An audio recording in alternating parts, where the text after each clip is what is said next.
Alright, apa khabar semua? Rencana kita pada malam ini iaitu tentang air. Memang banyak kali orang cerita pasal air, tapi kali ini yang menjadi uniknya ialah saya nak tanya anda sekalian, siapa yang tak pernah minum air lebih daripada bulan puasa tu 12-13 jam kan? Ada tak sesiapa yang berpengalaman lebih daripada katakan 20 jam tak kena air? Maksudnya sampai satu hari suntuk tak kena air. For some reason lah, mungkin you tak dapat jumpa air ke, atau tersesat dalam hutan ke. Ada kan pengalaman-pengalaman masa scouting ke dulu, atau naik mendaki bukit ke, adventurous sangat sampai tak jumpa air. Ada tak siapa-siapa kat sini? Cuba bagi pengalaman you. Kita tengok tadi ada masa posting petang tadi ada orang sebut juga mereka rasa-rasa topik ni ada secret dia, ada benda yang anda kena faham. InsyaAllah saya akan ceritakan kepada anda sekalian.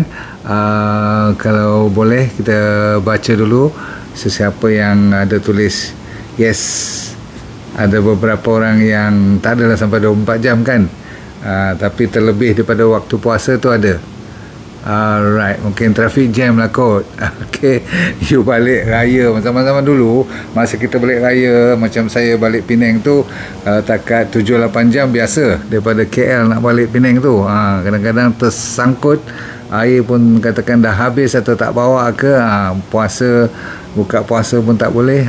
Itu menyebabkan kadang-kadang kita kekurangan air, tapi itu baru sehari tak sampai. Baik, malam ni kita kupaskan satu lagi topik yang menarik, terutama sekali bagi mereka yang ada blood pressure, yang ada diabetes, yang ada penyakit jantung. Tolong ambil perhatian. Yang lain juga pastinya lah, air ni bukan untuk 3 penyakit ni saja, betul tak?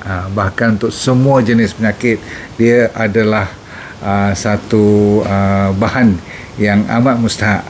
Okey, dah sedia semua? Bismillahirrahmanirrahim. Assalamualaikum warahmatullahi wabarakatuh. Tolong tekan share, like, love dan subscribe kalau boleh, insyaAllah. Terima kasih.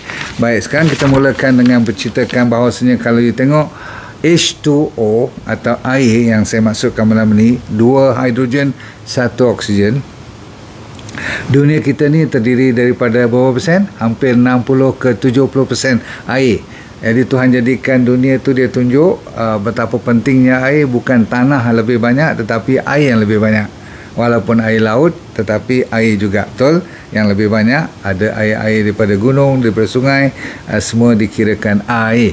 Body kita, badan kita pula, secara fiziologinya, kalau kurang daripada 60-70% pun bahaya juga. So kita pun ada hampir sama banyak dengan dunia bumi ini. Dan terutama sekali tisu-tisu yang lembut-lembut lah bawah kulit kita, dalam saluran gastrointestinal tract, tisu-tisu yang lembut-lembut, all the soft tissue lah, daripada otak sampai ke kaki. Kalau dikirakan airnya hampir 7 ke 80%, tak boleh bawah pada 6-70%. Sehinggakan tulang pun hampir 30%, dan gigi pun kata kajian sampai 11 ke 12%. Kalau tak ada air dalam gigi atau dalam tulang-tulang kita, semua dah, orang panggil dah patah, reput, okey, gelai dah, sebab dia perlukan air sampai macam tu sekali. Jadi air semuanya dalam dunia ini, termasuklah di luar daripada body kita, termasuk makhluk-makhluk lain memerlukan air. Okey, so pernah tak air dipotong kat rumah you? Macam mana perasaan you? Saya ulang, kalau tak ada elektrik, kalau dibandingkan tak ada air, mana you nak? Tak ada air ke tak ada elektrik? Baru tahu kan, bila dia kena potong, air tak sampai kat rumah tu, bukan main dahsyat. Yang lain tak ada seteruk kalau tak ada air kan. Baik. Dan terkenal satu dunia ni, dia dipanggil universal solvent. Maksud saya pelarut. Apa-apa saja, airlah merupakan pelarut yang paling utama.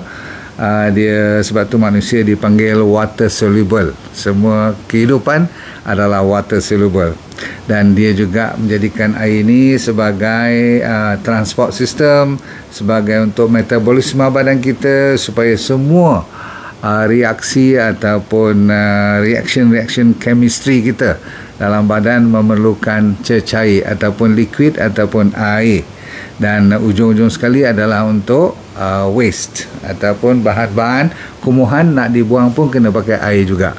Okey, nak hidup pakai air, nak buang pun kena pakai air. Okey, baik. Jadi daripada mukadimah macam tu, barulah kita tahu bahawasanya Tuhan jadikan air tu, kalau you tengok dia punya molekul dia dari segi sains, kalau macam mana tulisan dia, kalau O kat atas tu, lepas tu 2 hidrogen, tu tak? Betul tak? Kalau you tengok buku sains, oksigen, lepas tu 2 hidrogen kat sini. Okey, hidrogen tu plus, oksigen tu minus. Okey, dia macam tu airnya. Dan angle ni, angle hidrogen dia punya tempat letaknya kat H2O tu adalah 104.5 darjah. Dia tak boleh kurang, tak boleh lebih. Sebab kalau dia tukar dia punya angle tu, katakan 180 degree ke, tak ada kehidupan kat dunia ni, tak boleh. Air tu tak boleh ditubuhkan, tak boleh dikeluarkan jadi H2O, maka tak adalah air nanti. So dunia ni tak adalah kalau H2O tu tukar dia punya angle hidrogen kat mana nak letaknya pun, sampai macam tu sekali Tuhan tu bagi secara spesifik. Jadi air tu memainkan peranan yang paling penting. 3 fungsi utama. Kalau siapa nak tahu, dengar dulu sebelum kita tak mau minum air ke, ataupun tak boleh minum air ke, ataupun tak kena air berapa kali, berapa lama, kita nak tahu, dengar dulu dia punya fungsi. Sebab nombor 1 ialah untuk suhu badan. Kalau air tak cukup, atau kalau air terlalu lebih pun, terutama sekali yang tak cukup lah, untuk mempertahankan berapa degree darjah yang kita punya temperature. Cepat tulis, siapa tahu belajar tinggi-tinggi nanti temperature pun tak tahu pula nanti. Okey, suhu kita berapa? Cepat, dalam centigrade pun boleh, dalam Fahrenheit pun boleh. Cepat, 37 degree centigrade ataupun 98.6 degree Fahrenheit. Nah, jadi kalau kita menjaga orang yang demam, terutama sekali anak cucu kita cukup risau kan, kalau 38.5 ke atas tu dah mula nanti nak jadi sawan. Kalau 39 tu cepat-cepatlah you cari ais ke, cari air, apa air yang kalau perlu kita sponge dia cepat-cepat. Setengah orang zaman atuk nenek saya dulu, dia mandikan saya kalau demam tinggi sangat. Betul tu. Sebab kalau dibiarkan atas pada 38.5, 39, dia punya risiko nak kena sawan ataupun fits, seizure, amat tinggi. Jadi bahaya sangat. Jadi sebab itulah body kita selalunya tak begitu panas kat luar kalau kita tak exercise apa. Sebab apa? Body kita sentiasa nak disimpankan secara temperature 37 degree tu, dia suam-suam panas kan, di tengah-tengah core. Kalau badan kita nak berpeluh, kalau nak kita exercise, nak keluarkan supaya body kita disejukkan kembali, jadi kepanasan daripada dalam tu keluar. Itu satu, temperature. Ramai yang telah mendapat manfaat dari DND 369 Sacha Inchi Oil. Pastikan DND 369 Sacha Inchi Oil yang original hanya dari DND. Dapatkan daripada dropship sah DND. Nombor 2 adalah untuk banyak fungsi-fungsi yang lain, daripada penjagaan otak, pemikiran, macam daya fokus, daya ingat, sampaikan ke joint-joint sendi-sendi kita, sampaikan untuk menjaga kemantapan organ-organ kita, tisu-tisu, kolagen kita, usus-usus kita punya tu, kan ada lendir dia, ada mucus dia, jangan main. Dan kalau kita fikirkan, tak ada satu tempat dalam badan kita yang tak perlukan air. Dan last sekali ialah apabila kita nak buang waste product tu, kumuhan tu, melalui buah pinggang tu, amat memerlukan air. Sekarang tiba masanya you check sama ada kalau you tengah tak kena air ni. Malam ni punya topik ialah kalau you dehidrasi ataupun tak minum air, berapa lama you boleh tahan sebelum jadi tak betul. Saya nak cerita kat you, ada beberapa tahap yang you kena tengok, tapi Cuba tengok dulu ada tak gejala-gejala atau risiko seperti selalu sangat kena buah pinggang ataupun dia panggil batu karang. Orang yang selalu kena batu karang memang selalunya tak cukup air. Okey, satu. Nombor dua, kalau blood pressure-nya rendah. Orang selalu gaduh blood pressure tinggi kan. Jadi malam ni kita cerita untuk mereka yang ditinggalkan cerita selalu. Ramai yang low blood pressure, hypotension punya kes tu, mereka kata doktor tak cerita langsung ke pasal low blood pressure. Rupanya low blood pressure salah satu penyebab utama ialah tak cukup air. Okey, H2O. Lepas tu kalau tak cukup air, low blood pressure, lepas tu ditambah pula dengan rasa ringan kepala, pening-pening, nak terhoyong-hayang tu, itu pun disebabkan oleh low water in the body. Satu lagi, kalau you punya air kencing dah mula gelap macam teh pekat tu, itu memang you kena hati-hati sangat-sangat lah kan. Ini orang panggil gejala-gejala petanda yang masih lagi tak sampai membawa maut lagi, tetapi ke arah sana kalau tak jaga betul-betul. Sebab lepas pada tu, kalau you pinch, tahu tak, masa you tak kena air lebih pada katakan 20 jam tu, kalau you pinch dia, kalau you cubit dia, dia tak turun balik. Lambat dia nak turun balik kulit you tu, yang you cubit tu. Tengok ni, cubit tu kan, dia turun balik kan dalam masa tak sampai 2 saat. Tapi kalau lebih pada 2-3 saat sampai 5-6 saat tu, bahaya. Berarti you dah mula kekeringan dalam badan you. Lagi, kalau you tengok mulut you dah mula kering, dah macam nak merekah tu, ataupun rasa kelat-kelat tu, dan kadang-kadang melekat-lekat pula bibir you, itu pun orang panggil sempadan yang dah mula bahaya. Lepas tu of course kalau you sampai dah constipate, constipate, dah ada sembelit, setiap kali you makan, terutama sekali benda-benda yang berfiber, ada serat, memang sembelit, ataupun you dah mula haus, dah mula gelisah, ni petunjuk-petunjuk yang you kena pay attention. Kalau you dah mula mengantuk, you dah mula rasa macam migraine nak attack, pening-pening kepala, of course lepas ni kalau tak jaga boleh jadi apa? Boleh jadi koma. Ni koma dah memang dah kena bawa emergency dah, doktor dah kena bagi drip dah. Tak payah fikir lama-lama. Dan nadi you pun kalau cek dah mula tinggi daripada 100, dan lemah pula tu, dia punya degupan tu tak kuat, jadi soft, lembut dia punya tekanan nadi you. Okay? Lepas tu pernafasan you dah mula cepat. Kalau tadi kulit-kulit tu ataupun pipi-pipi ni dah mula nampak kedut lah secepat itu kan. Lepas tu mata you pun boleh jadi, dia panggil dry eyes. Pernah dengar tak? Mata jadi kering, macam nak terkoyak bila you tutup lama. Kadang-kadang kalau tutup lama sampai tertidur, buka balik dia rasa macam koyak kertas tu, macam kertas pasir tu. Okey, kalau dah mual, dah muntah, ingat benda ni jangan main-main tau. Ni cuma sebab you tak minum air saja, boleh mual, boleh muntah, boleh muscle cramp, dan of course you punya temperature boleh naik kalaupun tak demam, dan memang rasa tak bermaya lagi dah. Okey, kita habis kat situ dulu, dan kita kena tahu kat mana bila you tak ambil air lama kelamaan, kat mana hilangnya air ni. Sebab apa? Mau tak mau setiap hari kita punya kidney, buah pinggang, cuba menapis hampir 200 liter air atau cecair daripada badan kita, tetapi hampir 99% yang diambil balik, cuma 1.5 liter saja yang dilepaskan balik keluar melalui air kencing. Itu dia kebiasaan sehari punya untuk orang dewasa. Saya ulang, buah pinggang kerja keras sampai 200 liter dia punya proses seharian melalui kelang bernama buah pinggang.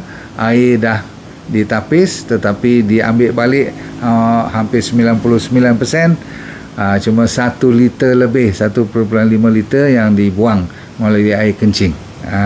Sebab itulah kalau kita tak kencing 4-5 kali sehari, you dah kena risau dah. Faham? Okey.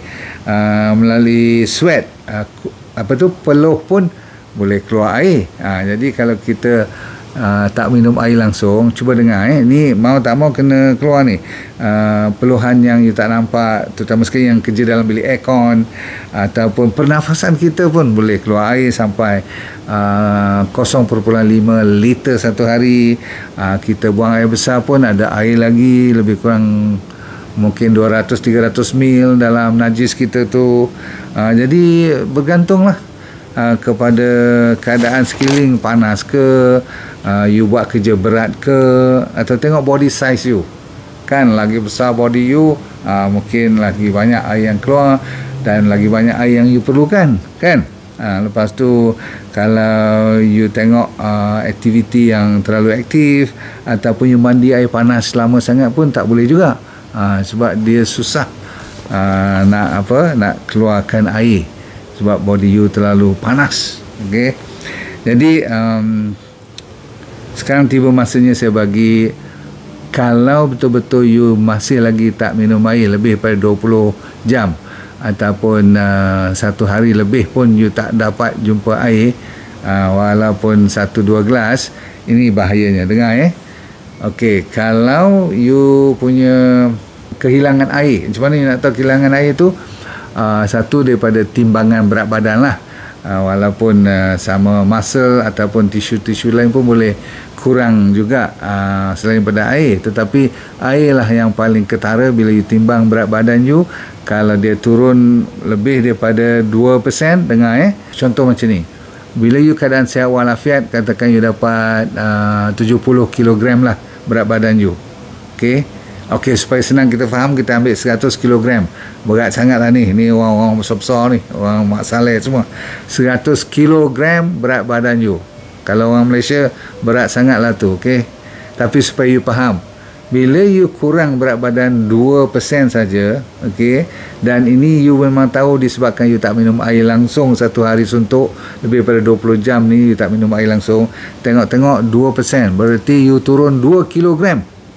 Selalunya 2 kg turun ni, kalau you tak makan, lebih cepat dia turun 2 kg lah. Ni katakan you makan lebih kurang aja, tetapi air tak ada langsung dalam hidup you for some reason.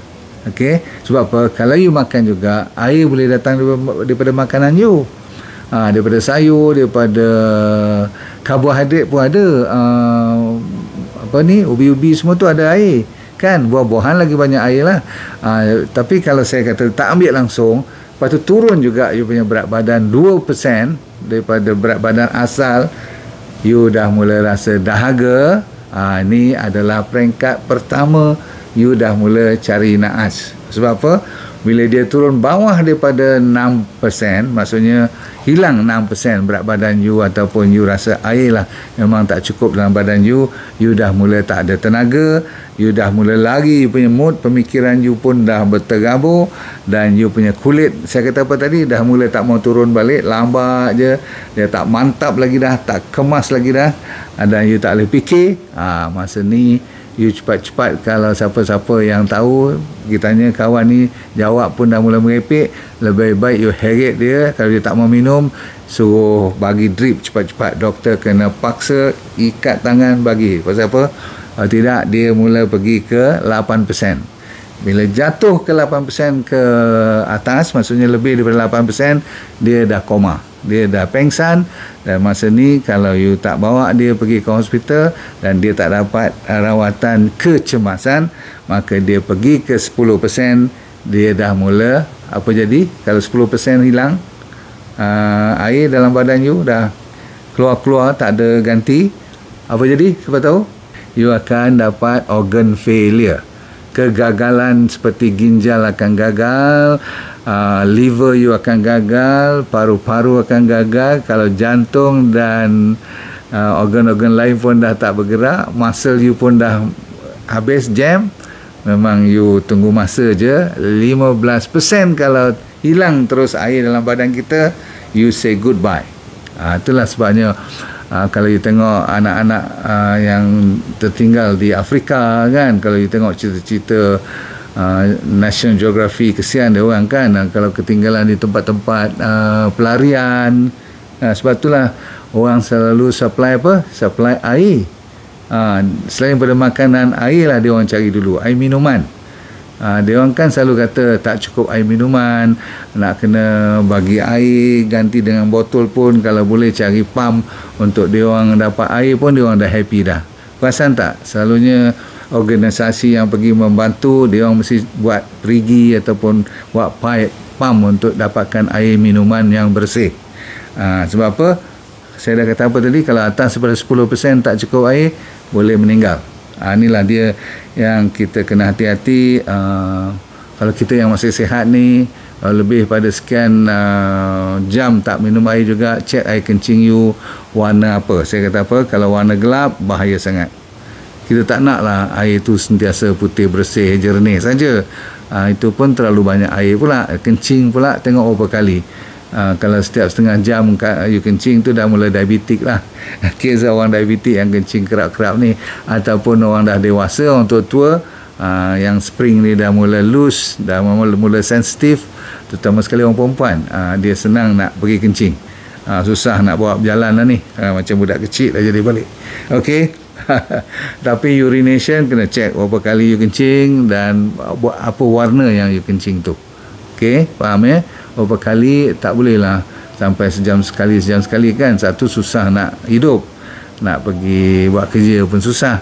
Nombor dua, berarti you dah over minum. Okey, tapi kalau sampai 6-7 jam sekali kencing pun susah, pun bahaya juga. Okey, baik. Berapa banyak nak minum, saya selalu cerita, berat badan kali 30 lebih pada cukup. Saya ulang, berat badan you dalam kilogram kali 30 lebih pada cukup. Alright. Kalau you tak buat kerja berat lah. Kalau buat kerja berat, of course boleh kali sampai 40. Ini sebagai orang kata apa, panduan saja. Pendek cerita, antara 1.5 hingga 3 liter itu dia punya julat air. Tak payahlah lebih sampai 3-4 liter satu hari, atau kurang daripada 1 liter satu hari pun bahaya juga. Okey. Kalau you selalu minum air lain daripada buah-buahan, dapatkan pada kopi, tea, itu juga sup-sup, itu juga dikirakan cecair. Tetapi yang terbaik tetap air H2O dengan garam. Saya ulang, kena ada garam. Garam yang banyak mineral, bukan sodium saja. Okey, bukan sodium klorid saja. Baik. Satu lagi, saya kata apa? Kalau you nak minum air kelapa, yang antara terbaik, sebab dia banyak elektrolit dalam badan kita. Dah, kalau you dapat amalkan tu sekali-sekala. You nak ambil air daripada ni lah, yang sehat-sehat tu, seperti celery, air bali, air apa saya kata, air lemon, campur honey, kan semua tu cantik-cantik belaka. Ingat, coffee and tea is also very good, no sugar of course, tak ada susu, dan lain pada tu you dah selamat. So pendekkan cerita, jangan tak minum air sampai, saya kata apa tadi, sampai kencing 6-7 jam pun tak ada air kencing, dan bila kencing pun terlalu pekat, dan you ada gejala-gejala yang saya cerita tadi, sampai dah dekat nak pengsan. Sebab kalau dah pengsan, selalunya next step, kalau doktor tak sempat bagi air kat you, atau hospital tak masukkan air, you akan kata goodbye. So minta tolong jaga baik-baik, jangan sampai lebih daripada 2-3% berat badan you turun tanpa air langsung. Cukup pada malam ni kalau you dapat cerita pada anak-anak you supaya minum air yang secukupnya. Saya tak kata melebih-lebih, tapi yang secukupnya, dan jangan lupa dengan garam. InsyaAllah cukup dulu pada malam ini. Anda perhatikan supaya jangan terlalu dehydrated terlalu lama. Itu saja. Okey, kita jumpa lagi. Baik, Assalamualaikum warahmatullahi wabarakatuh. Dunia kita sentiasa bahagia, akhirat kita ke syurga insyaAllah, dan senyum sokmo. Let go and feel good all the time. Bye.